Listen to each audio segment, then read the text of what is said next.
Pemirsa, Presiden Prabowo Subianto melantik Wakil Panglima TNI dan 3 perwira tinggi yang menduduki jabatan strategis di lingkungan TNI. Presiden juga menganugerahkan Jenderal Kehormatan Bintang 3, Bintang 2 dan juga Bintang Sakti serta pelantikan Kepala Badan.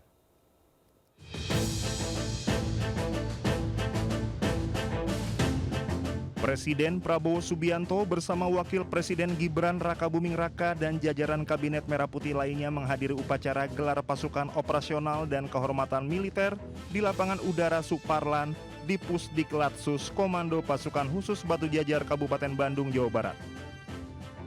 Selain upacara, Prabowo juga melantik Wakil Panglima TNI yaitu Wakil Kepala Staf Angkatan Darat Letnan Jenderal Tandio Budi Revita sebagai Wakil Panglima TNI. Selain itu, 3 perwira tinggi lainnya menduduki jabatan strategis di lingkungan TNI.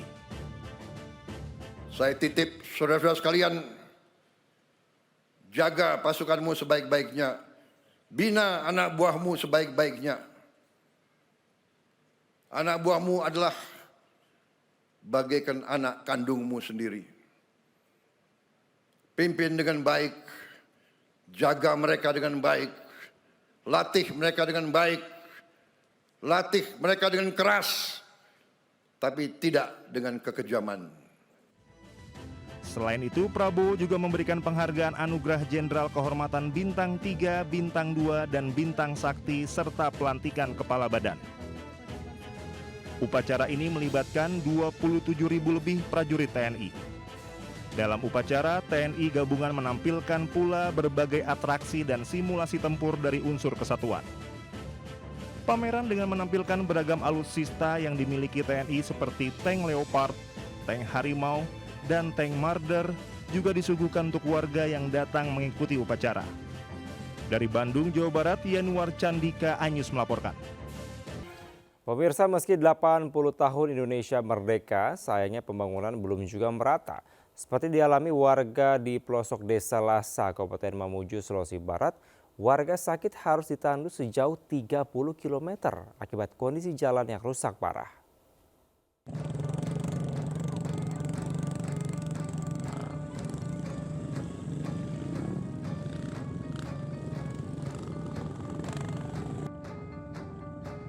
Inilah video amatir yang memperlihatkan seorang warga yang sakit terpaksa ditandu sejauh 30 km melalui hutan dan gunung menuju puskesmas.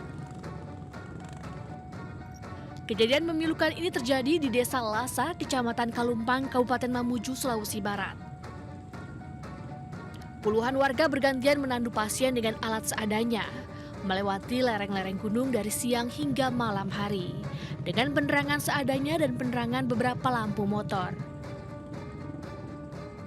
Pasien yang ditandu tersebut bernama Enos, 41 tahun.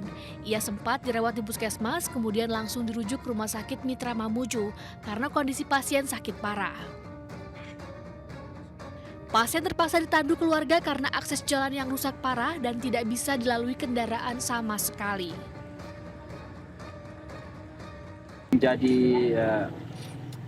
momen pemerintah provinsi maupun pemerintah nasional agar lebih memperhatikan lagi jalan di Kecamatan Kalumpang, karena saya katakan bahwa kejadian ini bukan pertama kali, ini sudah kejadian yang berulang kali terjadi di Kecamatan Kalumpang.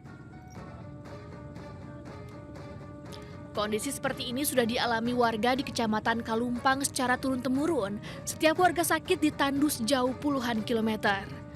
Meski Indonesia sudah 80 tahun merdeka, namun nyatanya pembangunan belum juga merata ke seluruh negeri. Warga berharap pemerintah daerah maupun pusat segera memperbaiki akses jalan demi kesejahteraan warga.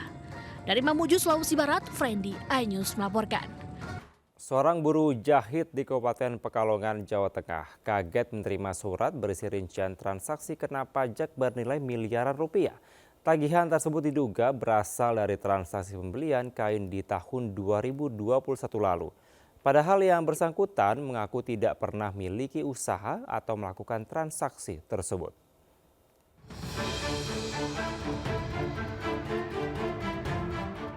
Ismanto dan istrinya Ulfa, buruh jahit di Kabupaten Pekalongan, Jawa Tengah, kaget menerima surat berisi rincian transaksi kena pajak bernilai miliaran rupiah. Tagihan tersebut diduga berasal dari transaksi pembelian kain di tahun 2021 lalu. Padahal yang bersangkutan mengaku tidak pernah memiliki usaha atau melakukan transaksi tersebut.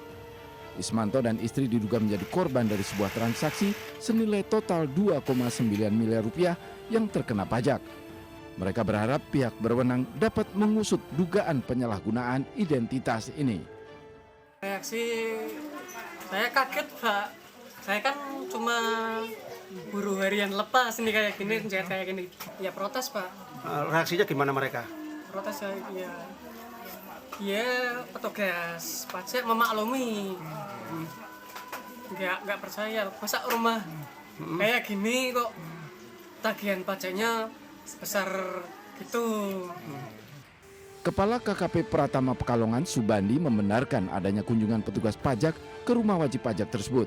Prosedur yang dilakukan adalah klarifikasi, bukan penetapan pajak sepihak.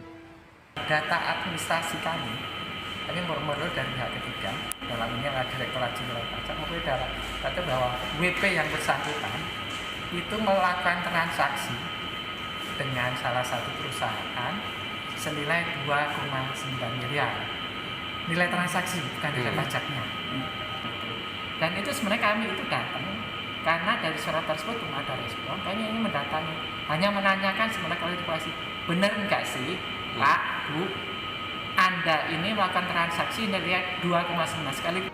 Menurut Subandi, jika wajib pajak merasa tidak pernah melakukan transaksi tersebut, dimungkinkan adanya penyalahgunaan identitas seperti nama, KTP atau NPWP yang dipinjam pihak lain.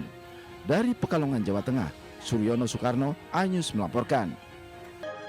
Seorang kurir ojek online kedapatan mencuri paket milik sesama ojek online di area parkir Harko Glodok Taman Sari, Jakarta Barat. Korban kehilangan paket berisi televisi yang dibawa kabur pelaku.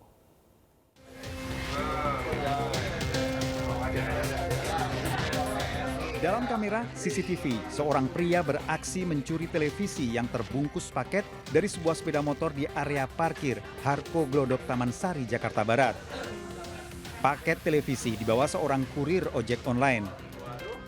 Pelaku pencurian seorang ojek online juga. Pelaku melintas dan tiba-tiba berhenti saat melihat paket televisi di atas motor korban yang tengah ditinggal. Pelaku berpura-pura memarkirkan kendaraan di samping motor korban, kemudian kabur membawa barang curian.